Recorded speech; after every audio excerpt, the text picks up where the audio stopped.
avec eh bien cette jeune victime collatérale d'un règlement de compte entre bandes rivales sur le marché, on le sait, le marché fructueux, juteux de la drogue. Écoutez, ça m'inspire d'abord beaucoup de tristesse pour ce petit qui est malheureusement décédé. Et ça m'inspire également beaucoup de colère parce que c'était une situation prévisible. Malheureusement, dans ce quartier, comme dans de nombreux autres quartiers à Nîmes, mais aussi partout en France, il y a des situations tendues. Les trafiquants tiennent les quartiers. Nous sommes dans des zones de non-droit, de non-France, où la loi de la République ne s'applique plus. Et moi, je mets en cause directement Gérald Darmanin parce que Gérald Darmanin, je lui parle de ce quartier régulièrement, je lui demande d'agir. En l'occurrence, il y a même un an, presque jour pour jour, il m'avait promis de se déplacer sur place avec moi pour que nous puissions voir la réalité du terrain. Et malheureusement, depuis un an, il ne cesse que de reporter cette visite. Donc je le déplore. Et puis alors, je déplore aussi... Yohann Gillet, vous demandez à Gérald Darmanin de venir vous rendre visite et d'aller dans ce quartier. Vous lui demandez ce soir de se rendre sur place ? Oui, parce que très clairement, Gérald Darmanin n'est pas conscient de la réalité. Et ça se voit malheureusement de fait divers en fait divers. On se rend compte qu'on a un ministre de l'Intérieur qui est impuissant et qui ne comprend pas le terrain.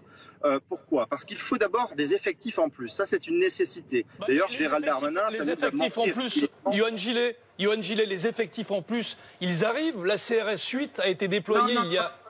Non. Ça, c'est du mensonge. Je vais vous prendre deux exemples. Le premier exemple, c'est qu'il y a quelques semaines, 6 à 8 semaines, Gérald Darmanin diffusait un communiqué de presse à toutes les rédactions des médias gardois pour dire qu'il y avait 7 nouveaux policiers nationaux qui arrivaient à Nîmes. En l'occurrence, il a oublié de préciser que dans le même temps, il y avait 9 départs. Vous voyez, donc là, premier mensonge. Ensuite, la CRS 8. Et évidemment, je me félicite de la CRS 8 ce soir. D'ailleurs, je suis allé voir tout à l'heure, ils sont bien arrivés. Mais c'est du temporaire. Ils vont être là combien de temps? 24 heures? 48 heures? Il y a 2 mois de cela, dans le même quartier, il y avait eu des problèmes. Gérald Darmanin avait envoyé les CRS. Au bout de 48 heures, les CRS sont partis parce qu'ils n'ont pas vocation à rester. Et au bout de 48 heures, eh bien, les caïds du quartier reprenaient la main sur le quartier.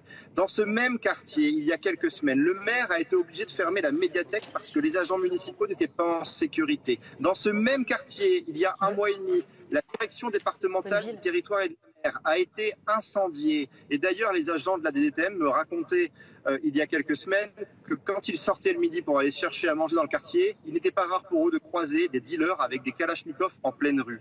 Voilà la situation. Donc oui, je mets en cause directement Gérald Darmanin et oui, il doit venir voir ce qui se passe sur le terrain.